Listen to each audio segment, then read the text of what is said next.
Now, I have a very good friend who's a basketball official in the OCAA and knows Mike Cates quite well, and says that Mike Cates usually starts working the official at the start of the game and might stop when he's boarding the bus.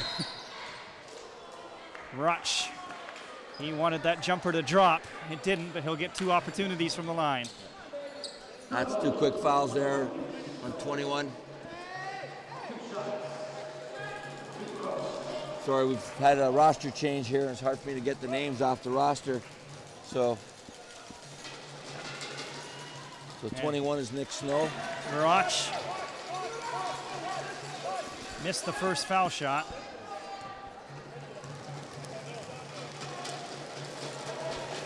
Second one is up, and it's good. York's going to bring a little token man-to-man pressure, just trying to take some time off the clock.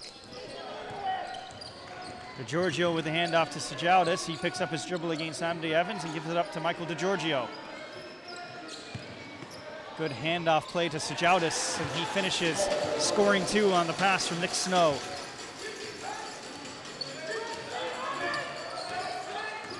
A great start offensively for Toronto in the early going.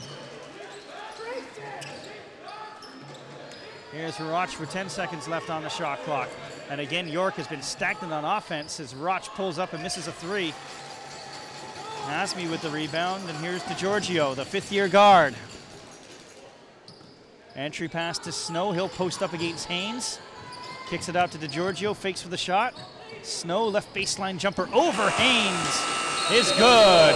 And York wants a timeout to talk things over as Toronto has come out now and executed perfectly offensively. Yeah, they've extended the floor, they've spread it. I think they have an advantage on their offensive skill set at the perimeter positions. I mean, Coach Bain even identified that they had to take that away.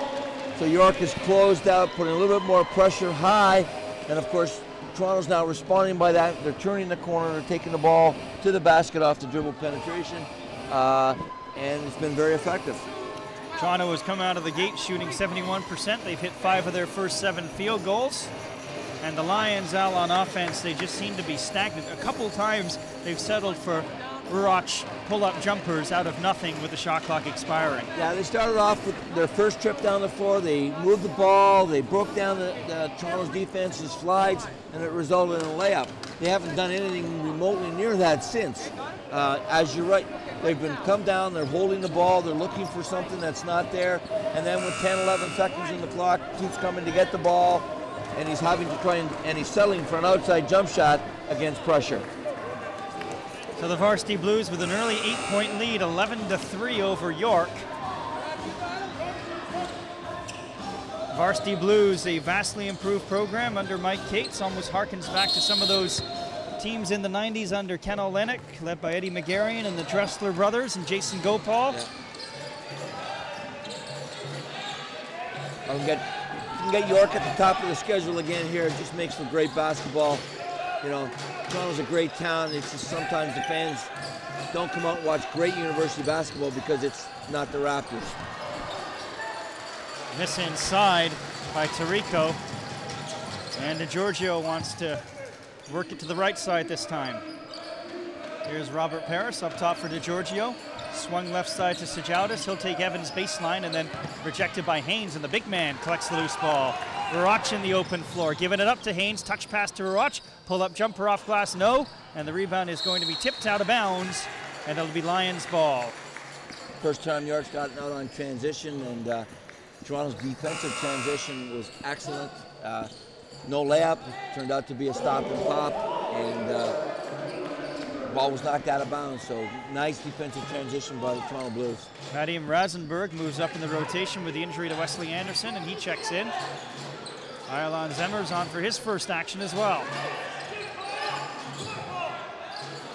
Amity Evans works off the Rasenberg screen. He's going to take it right to the cup, right around Sajaldis, lost his balance and missed, and they're going to call a foul underneath against York, and I think Stephen Haynes will pick it up.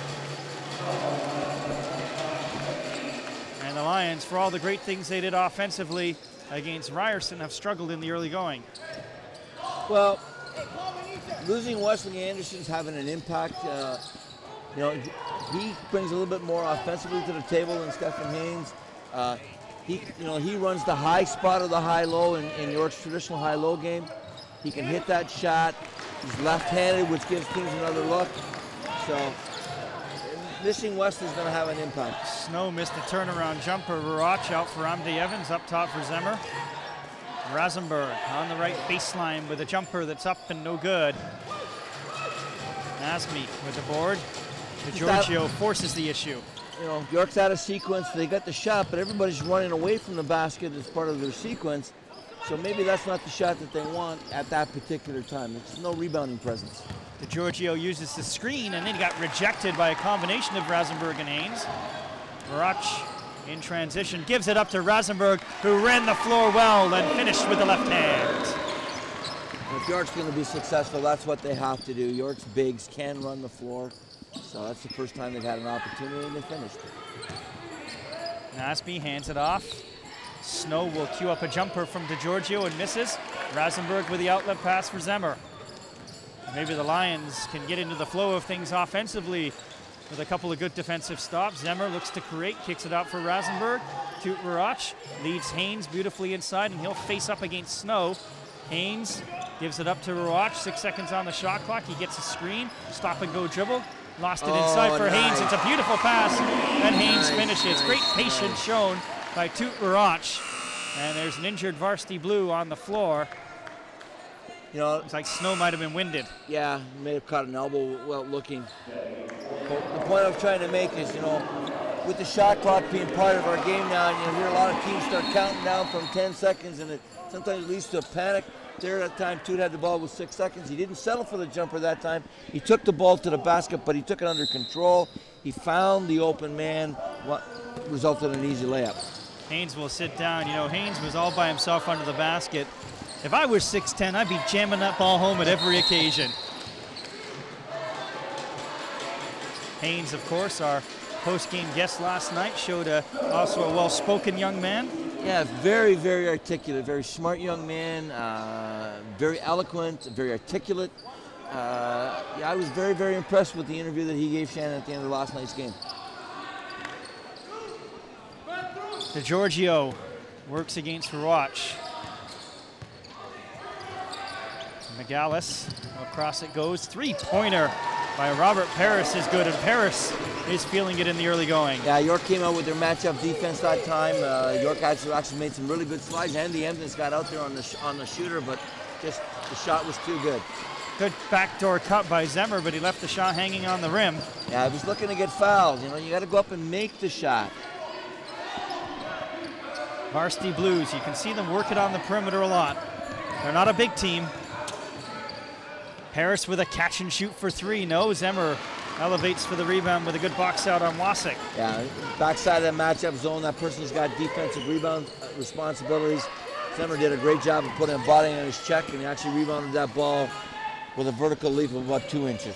Rasenberg pulls up, and his jumper was halfway down and kicked back up. Here's DiGiorgio in the open floor. Finding the open man. Jumper is up, and it is good by McGallis. Yeah, Mike took the ball all the way down the floor with his head up. He was looking for somebody on the perimeter the whole way. He found the right guy. Paris made the shot.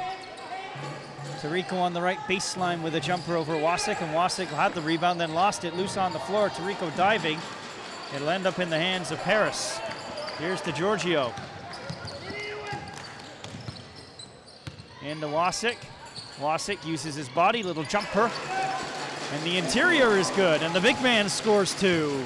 Yeah, he used his shoulder strength there. He little pump fake, little up and under, made contact, created space for himself, and then made the little 6-foot jump shot. Pick and roll inside to Tarico, a strong move. He was fouled on the play.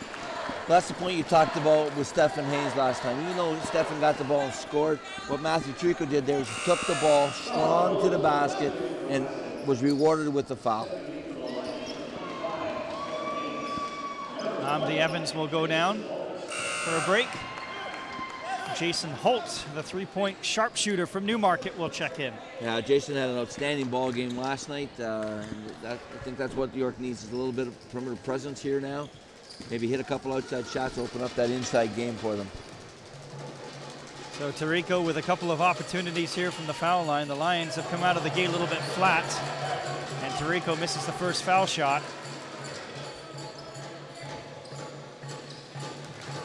18-7 is our score. The Varsity Blues, third place in the East, and not too shabby considering you've got Carleton and Ottawa. Carleton ranked number 1, Ottawa ranked number 5. Varsity Blues actually now are ranked number 7.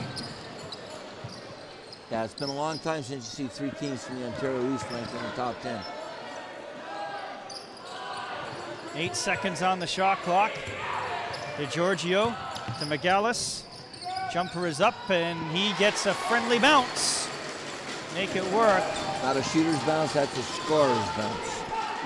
York can go 2 for 1 if they want. Holt will handle the ball. About an 18-second differential shot clock and game clock. Holt with the penetration. Now he pulls up and resets. 8 seconds left to go.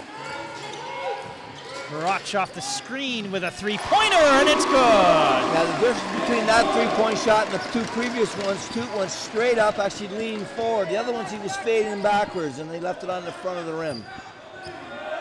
Varsity Blues will hold for the last shot. DeGiorgio gets a screen from Wasik. A travel on the outside. Oh, moving the screen. Wasik will pick up the offensive foul. Ran that slip screen option off the high pick and roll and just didn't hold his position early enough, made contact, drew the foul. 3 seconds left. And Marach with a jumper. 3-pointer is up and it just missed. And we come to the end of the first quarter, 20-11. Varsity Blues with a 9-point